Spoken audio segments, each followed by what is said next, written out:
Selamat datang kembali.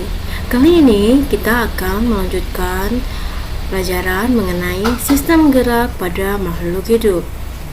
Pada pertemuan sebelumnya, kita sudah mempelajari mengenai tulang atau rangka penyusun tubuh manusia. Pada kesempatan hari ini, kita akan melanjutkan mengenai sendi dan otot. Adapun kompetensi dasar yaitu masih melanjutkan di 3.1 dan 4.1. 3.1 itu adalah kompetensi pengetahuan, yaitu menganalisis gerak pada makhluk hidup, sistem gerak pada manusia, dan upaya menjaga kesehatan sistem gerak.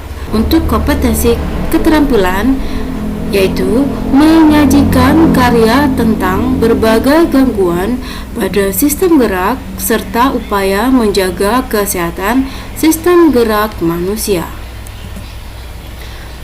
Untuk tujuan pembelajaran pada kesempatan kali ini yaitu 1. Peserta didik dapat menyebutkan jenis-jenis sendi pada manusia. 2. Peserta didik dapat mengidentifikasi macam-macam sendi gerak manusia. 3. Peserta didik dapat menyebutkan fungsi otot. 4. Peserta didik dapat mengidentifikasi jenis-jenis otot pada manusia. 5. Peserta didik dapat menjelaskan cara kerja otot rangka. 6. Peserta didik dapat mengidentifikasi gangguan atau kelainan pada sendi dan otot. 7. Peserta didik dapat mengaitkan gangguan atau penyakit yang berhubungan dengan sistem gerak serta upaya dalam memelihara kesehatan sistem gerak pada manusia. 8. Peserta didik dapat menganalisis sistem gerak pada manusia setelah melakukan kegiatan pengamatan dan diskusi. Adapun manfaat dari pembelajaran pada pertemuan kali ini yaitu membantu kamu memahami organ-organ yang berperan dalam sistem gerak sehingga kamu dapat menjaganya dengan baik. Subahasan pada pertemuan kali ini yaitu mengenai sendi dan otot pada manusia. Ya, kita menuju ke pembahasan yang pertama yaitu mengenai sendi, di mana definisi dari sendi adalah tempat bertemunya dua tulang atau lebih. Kemudian sendi dibedakan menjadi 3 macam. Ada sinotrosis, disebut juga sendi mati. Amfiartrosis disebut juga dengan sendi kaku, dan diartrosis disebut juga dengan sendi gerak. Kita bahas dulu yang pertama adalah sinotrosis atau tadi disebut juga dengan sendi mati, di mana sinotrosis ini adalah persendian yang tidak memungkinkan terjadinya gerakan. Sinotrosis ini atau sendi mati dia dibagi menjadi 2, sinfibrosis dan sinchondrosis. Kita lihat dulu yang sinfibrosis adalah sinotrosis yang tulangnya dihubungkan oleh jaringan ikat serabut. Sinfibrosis terdapat pada tulang-tulang penyusun tengkorak. Daerah sambung antar tulang tersebut dinamakan sutura. Sinfibrosis terdapat pada tulang tengkorak. Daerah sambungannya tadi disebut sebagai sutura. Kemudian sinchondrosis adalah sinotrosis atau sendi mati yang tulangnya dihubungkan oleh tulang rawan atau kartilago hialin. Sinchondrosis terdapat pada hubungan tulang rusuk dengan tulang dada. Kemudian kita ke amfiartrosis atau disebut juga dengan sendi kaku. Ini adalah persendian yang memungkinkan terjadinya sedikit gerakan. Hubungan antar tulang ini dihubungkan oleh kartilago. sehingga memungkinkan terjadinya sedikit gerakan. Ini terdapat antara tulang betis dan tulang kering. Nah, ini lihat ya, tulang betis yang ini disebut fibula, tulang kering yang besar ini disebut tibia. Ya, selain itu dia juga terdapat ini di ruas-ruas tulang belakang. Persendian yang selanjutnya tadi yang ketiga adalah diartrosis atau disebut juga sendi gerak. Diartrosis ini adalah persendian yang memungkinkan terjadinya gerakan yang sangat bebas, ya lebih bebas ya. Pada kedua ujung tulang yang saling berhubungan terbentuk rongga sendi yang berisi minyak sendi atau cairan sinovial. Beberapa penyusun dari diartrosis, ya ini kamu bisa lihat, ini komponen-komponennya. Penyusun sendi gerak yaitu terdiri dari ruang sinovial. Nah, ini berisi cairan sinovial. Yang komponen-komponennya adalah ruang sinovial, kemudian ada tulang rawan hialin, kemudian ada kapsul sendi, kemudian selanjutnya adalah ligamen. Ya, ada membran sinovial. Ya, kita akan bahas satu-satu. Yang pertama adalah kapsul sendi. Ini ya, kapsul yang membungkus ini. Kapsul sendi ini merupakan lapisan serabut yang melapisi sendi dan di dalamnya terdapat rongga. Ini rongganya. Kemudian selanjutnya adalah ligamen. Apa itu ligamen? Ligamen ini adalah jaringan ikat yang menghubungkan dua tulang yang membentuk sendi. Ya, itu namanya ligamen. Kemudian selanjutnya adalah tulang rawan hialin. Ini yang menutupi kedua ujung tulang. Ya, ini tulang rawan hialin. Bagian putih-putih ini, ya ini adalah tulang rawan hialin yang ujung-ujung. Ini merupakan jaringan tulang yang terdapat di ujung tulang yang berguna melindungi tulang dari benturan, ya, sehingga tidak terjadi benturan atau gesekan antara dua tulang ini. Kemudian selanjutnya adalah cairan sinovial. Nah, cairan sinovial ini terdapat di dalam rongga pada kapsul sendi. Nah, jadi di dalam kapsul sendi terdapat cairan sinovial. Nih ya, cairan sinovial di sini. Cairan sinovial ini merupakan volume sendi yang dihasilkan oleh membran sinovial. Di mana sendi gerak nanti dibedakan menjadi 5 macam, yaitu ada sendi peluru, sendi engsel, sendi pelana, sendi putar, dan sendi geser. Kita ke yang pertama dulu, yaitu sendi peluru. Sendi peluru ini adalah persendian yang memungkinkan terjadinya gerakan ke segala arah. Sendi peluru menghubungkan antara satu tulang yang mempunyai ujung bulat yang masuk ke dalam ujung tulang lain yang berongga seperti mangkuk. Berarti yang satu bulat, yang satunya lagi tulangnya berbentuk seperti mangkuk ya. Ini terdapat antara ini ya, tulang belikat dengan tulang lengan atas, dan juga ada tulang gelang panggul dan tulang paha. Nah, seperti ini. Yang satu berbentuk bulat, yang satu berbentuk mangkuk ya.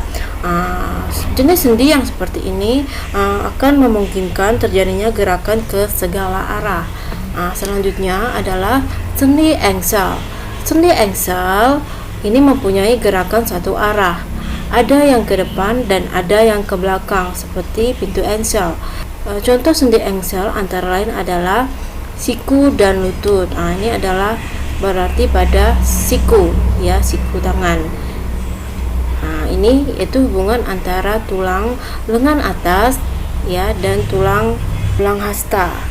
Ini memungkinkan terjadinya gerakan tadi satu arah seperti ini ya. Kemudian sendi pelana. Sendi pelana ini adalah pertemuan antara dua tulang yang berbentuk seperti pelana ya, sehingga dia disebut sebagai sendi pelana. Sendi ini dapat menggerakkan tulang kedua arah, yaitu muka, belakang, dan ke samping. Contoh sendi ini adalah pada pangkal ibu jari. Seperti bentuknya seperti pelana ya, ini harus diingat bentuknya. Selanjutnya adalah sendi putar. Pada sendi putar, salah satu tulang berfungsi sebagai poros. Ya, berfungsi sebagai poros dan ujung tulang lain berbentuk cincin yang dapat berputar pada poros tersebut. Ya, ada yang sebagai poros, ada yang berbentuk cincin ya. Nah, seperti ini. Contohnya adalah persendian pada tulang torak dan tulang leher. Persendian ini memungkinkan terjadinya gerakan berputar atau rotasi. Kemudian ada sendi geser. Sendi geser menghubungkan antara dua tulang yang memiliki permukaan yang datar. Prinsip kerja dari sendi geser yaitu satu bagian tulang gerak menggeser di atas tulang lain. Contoh sendi geser berada pada tulang-tulang pergelangan tangan dan pergelangan kaki dan di antara tulang belakang. Sendi ini merupakan sendi yang paling sering digunakan dalam melakukan aktivitas sehari-hari, misalnya mengambil buku, naik tangga, makan, dan beberapa aktivitas lainnya. Ya, setelah mempelajari mengenai sendi, kita selanjutnya melanjutkan mengenai otot, di mana otot merupakan alat gerak aktif karena mampu menggerakkan tulang. Ya, otot ini juga bisa dilatih sehingga bisa seperti yang kamu lihat di gambar ini ya. Kalau dia sering latihan, ototnya akan bisa seperti ini. Tapi kalau tidak sering olahraga, ya pasti yang ada lemak ya. Kemudian kita ke jenis-jenis otot. Jenis-jenis otot dibagi menjadi 3. Ada otot polos, ya, ada otot lurik dan otot jantung. Otot polos biasanya terdapat di organ-organ dalam ya, itu seperti di usus seperti ini ya. Kemudian otot lurik ini disebut juga dengan otot rangka karena dia melekat dengan rangka atau tulang. Kemudian otot jantung ini dia adalah otot yang terdapat pada organ jantung. Kita ke jenis otot yang pertama, yaitu otot polos. Disebut otot polos itu karena kamu bisa lihat ini ya, dia polos, tidak ada garis-garis melintangnya ya. Kita lihat ciri-ciri selanjutnya dari otot polos, yaitu kita lihat dari bentuknya. Kamu bisa lihat ini satu selnya ya. Dia memiliki ujung yang runcing ya, bentuknya gelondong memanjang dan ujungnya runcing. Kemudian jumlah inti selnya pada ini hanya ada 1 dan letaknya di tengah. Cara kerjanya ini involuntar atau tidak sadar. Maksudnya ketika kamu tidur pun dia tetap bekerja ya, secara kamu tidak sadar juga dia bekerja ya. Kemudian kontraksinya lambat, lama, dan tidak mudah lelah. Kemudian letaknya ini di dinding penyusun organ-organ tubuh bagian dalam, misalnya saluran pernapasan, saluran pencernaan, saluran reproduksi, pembuluh darah, dan getah bening. Contohnya adalah di misalnya dinding lambung empedu ya, seperti itu. Dia di organ-organ tubuh bagian dalam. Kemudian dia tidak memiliki garis melintang ya. Selanjutnya adalah otot lurik. Otot lurik ini disebut juga sebagai otot rangka. Karena apa? Ini adalah otot yang melekat pada rangka atau tulang ya. Ini adalah otot lengan ya. Kamu bisa lihat ini adalah serat otot. Kemudian ini adalah sel otot lurik. Serat otot lurik ini adalah sel otot lurik, di mana otot lurik ini memiliki ciri-ciri yaitu bentuknya memanjang, silindris, dan ujungnya tumpul. Maksudnya berserabut nih ya, berserabut. Kemudian jumlah inti selnya ini banyak ya, misalnya ini satu serat ini ya, satu ini lebih dari 1, jadi inti selnya itu banyak. Kemudian letak inti selnya di tepi ya, di tepi-tepi selnya. Kemudian cara kerjanya adalah volunteer atau menurut kesadaran kita. Misalnya kita ingin mengambil air 1 ember, nah, kita sadar. Dan juga kita bisa lihat ini kontraksinya ini cepat dan mudah lelah. Ya, misalnya kamu ngangkut air udah 10 ember, pasti kamu merasa lelah ya bagian tangannya ya. Kemudian letaknya menempel pastinya pada tulang atau rangka. Kemudian dia memiliki garis melintang ya ini. Kemudian kita selanjutnya ke yang terakhir adalah otot jantung. Jadi otot jantung ini adalah otot yang menyusun khusus untuk organ jantung. Ini organ jantungnya, ini sel ototnya. Kita lihat ke ciri-ciri dari sel otot jantung, yaitu dia memanjang ya, silindris, serta serabut sel bercabang dan menyatu.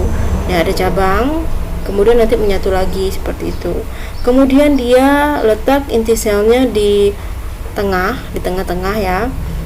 Cara kerjanya sama seperti otot volos, yaitu di luar kesadaran atau di luar kendak, atau disebut juga dengan involuntar. Kontraksinya kuat dan berirama. Ini letaknya pasti khusus di organ jantung, karena ini adalah sel yang menyusun organ jantung. Kemudian selanjutnya dia memiliki garis-garis juga, sama seperti otot lurik. Jadi kamu bisa menentukan perbedaan dan persamaan dari ketiga jenis otot tersebut ya. Kemudian selanjutnya kita ke cara kerja otot. Khusus kita pelajari adalah cara kerja otot rangka ya. Ini adalah otot rangka yang terdapat pada lengan. Yang bagian atas ini disebut sebagai bicep, otot bicep, yang di bawahnya adalah tricep. Ini lengan bawah kamu angkat, otot bicep akan berkontraksi, berarti ini memendek dan mengeras. Sedangkan pada saat lengan bawah diangkat, bicep berkontraksi, tricep berrelaksasi. Berkontraksi berarti ini akan serat-serat ototnya akan memendek, ini akan memendek dan mengeras ya, ini akan memanjang ya. Kemudian jika lengan bawah diturunkan, maka akan terjadi kebalikannya. Bicep akan berrelaksasi, tricep akan berkontraksi. Berarti tricepnya yang akan mengeras dan memendek ini, sedangkan bicepnya akan memanjang seperti itu. Berdasarkan cara kerjanya ya seperti ini. Tadi kamu sudah tahu cara kerja dari otot rangka. Selain itu, dia nanti dibedakan berdasarkan cara kerjanya. Otot dibagi menjadi dua, ada otot sinergis dan otot antagonis. Otot sinergis adalah otot yang saling bekerja sama, artinya otot-otot tersebut berkontraksi dan berrelaksasi bersama-sama. Sedangkan otot antagonis adalah dua otot yang bekerja berlawanan. Artinya, apabila otot yang satu berkontraksi, otot yang lain akan melakukan relaksasi. Contohnya tadi cara kerja ini, ya, ini adalah contoh dari otot antagonis, satu berkontraksi, satu berrelaksasi. Ya, seperti itu. Ya, kita lanjutkan ke selanjutnya, yaitu mengenai gangguan atau kelainan pada sendi dan otot.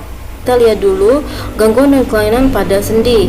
Di sini kamu bisa lihat di gambar yang pertama, ini adalah dia rheumatic arthritis. Ini adalah peradangan pada sendi yang menimbulkan rasa sakit. Jadi kalau sendi yang normal yaitu seperti ini, sendinya ya normal. Kalau sendi yang meradang ini ya mengalami pembengkakan ya, seperti itu ya. Kemudian selanjutnya ada diskolasi ya. Diskolasi adalah gangguan yang terjadi akibat pergeseran tulang penyusun sendi. Diskolasi itu bisa terjadi di ini, kamu bisa lihat rahang bawah dan rahang atas. Ini disebut sebagai diskolasi sendi temporomandibular. Ini terjadi ketika posisi tulang rahang bawah bergeser dari kaitannya dengan tulang rahang atas. Jadi bergeser. Ini Biasanya orang yang terlalu sering ketawa, mulutnya terbuka lebar, jadi akan sulit nanti ditutup lagi mulutnya ya. Kemudian selain bisa terjadi di rahang atas dan rahang bawah ya, pada rahang atas dan rahang bawah, bisa juga terjadi pada jari tangan. Seperti ini yang normalnya. Jika mengalami diskolasi akan seperti ini. Berarti tulang bagian bawahnya ini akan tidak pada posisi yang sebenarnya ya, makanya seperti ini. Kemudian selain ini yang ada gambarnya ini, yaitu rematik artritis dan diskolasi, ada juga gangguan persendian lainnya, misalnya terkilir atau disebut juga dengan keseleo. Ini maksudnya tertariknya ligamen pada persendian karena gerakan yang dilakukan tiba-tiba atau gerakan yang tidak biasa dilakukan. Kemudian ada juga ankilosis. Ini merupakan gangguan pada persendian yang mengakibatkan sendi tidak dapat digerakkan. Kemudian ada memar sendi, yaitu adalah gangguan yang terjadi akibat selaput sendi mengalami robek. Ada juga urai sendi. Ini adalah gangguan memar sendi yang diikuti lepasnya ujung tulang dari persendian. Itu adalah gangguan atau kelainan yang dapat terjadi pada persendian ya. Di antaranya sudah saya bahas. Kemudian kita lanjutkan gangguan atau kelainan yang dapat terjadi pada otot, yaitu kita lihat sini namanya atrofi ya. Yang ini yang normal, ini adalah otot yang mengalami atrofi. Apa itu atrofi? Atrofi adalah gangguan yang ditandai dengan mengecilnya ukuran otot karena otot tidak digunakan dalam jangka waktu yang lama. Ya, jadi ototnya mengecil seperti itu ya. Itu salah satunya atrofi. Selain atrofi ada juga tetanus ya. Tetanus ini adalah gangguan yang disebabkan oleh infeksi bakteri Clostridium tetani yang mengakibatkan otot kejang. Otot kejang tersebut diawali dari otot rahang, kemudian disusul menuju ke otot dada dan anggota tubuh lainnya. Setelah itu ada juga gangguan atau kelainan dapat terjadi pada otot, yaitu adalah SIP atau kaku leher. Ini merupakan gangguan yang ditandai dengan otot leher meradang karena adanya gerak hentakan. Kemudian kram, mungkin kamu pernah mengalaminya ya. Kram ini merupakan gangguan otot kejang yang terjadi karena otot melakukan aktivitas yang terus-menerus tanpa henti ya. Jadi dia bisa mengalami kram. Kemudian bisa juga kram itu diakibatkan oleh kekurangan cairan elektrolit atau juga waktu olahraga tidak melakukan pemanasan. Kemudian ada hernia abdominal. Ini merupakan gangguan otot yang ditandai dengan robeknya dinding otot perut sehingga usus melorot ke bawah.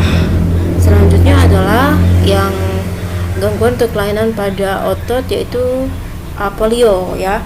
Polio ini merupakan gangguan lumpuh yang disebabkan oleh virus. Virus polio ini menyerang saraf dan otot dari leher hingga ke bagian bawah tubuh. Kita lanjutkan materinya mengenai upaya menjaga kesehatan sistem gerak. Jadi, kita telah mengetahui gangguan yang terjadi pada sistem gerak manusia, baik pada tulang, sendi, dan otot. Oleh karena itu, diperlukan upaya tertentu untuk mengantisipasi agar tidak mengalami gangguan-gangguan tersebut. Ya, jadi kita harus mengetahui berbagai upaya yang dapat dilakukan untuk menjaga kesehatan sistem gerak, yaitu yang pertama yang dapat kita lakukan yaitu berjemur di bawah matahari pagi hari ya. Ini dilakukan karena matahari pada pagi hari sangat baik untuk membantu pembentukan vitamin D, di mana vitamin D ini merupakan kandungan yang sangat penting untuk membantu penyerapan kalsium dalam tubuh ya. Jadi vitamin D itu baik bagi tulang. Upaya untuk menjaga kesehatan sistem gerak selanjutnya adalah meningkatkan konsumsi makanan yang mengandung banyak kalsium. Ya, ini makanan yang mengandung kalsium yaitu ada susu, kubis, brokoli, dan ikan salmon. Kemudian selanjutnya upayanya yaitu memperbanyak konsumsi makanan yang mengandung vitamin D. Ini contohnya telur, susu, dan minyak ikan. Kemudian upayanya yang dapat dilakukan menghindari kebiasaan duduk yang salah ya. Jadi supaya tidak terkena kelainan tulang belakang. Jadi duduk harus dalam posisi yang benar ya. Kemudian selanjutnya melakukan olahraga secara teratur yang berguna untuk meningkatkan kecepatan penyerapan kalsium. Jadi tadi itu bagusnya setelah berjemur sambil berolahraga seperti itu di pagi hari. Jadi kalau kita berjemur, kita mendapat matahari pagi untuk pembentukan vitamin D. Nanti kalau kita olahraga, jadi kalsiumnya itu akan cepat terserap ya, apalagi kalau minum susu ya yang mengandung vitamin D tadi ya. Kemudian kita selanjutnya upaya yang dapat kita lakukan adalah memperhatikan aktivitas fisik yang cukup setiap hari. Jadi aktivitas fisik yang cukup dalam setiap hari dapat membantu terbentuknya tulang yang kuat dan memperlambat proses perapuhan tulang pada tubuh. Seperti itu ya. Jadi materi untuk pertemuan hari ini saya rasa cukup sekian ya. Semoga pembelajaran hari ini dapat dimengerti dan bermanfaat. Sampai ketemu lagi di pertemuan selanjutnya.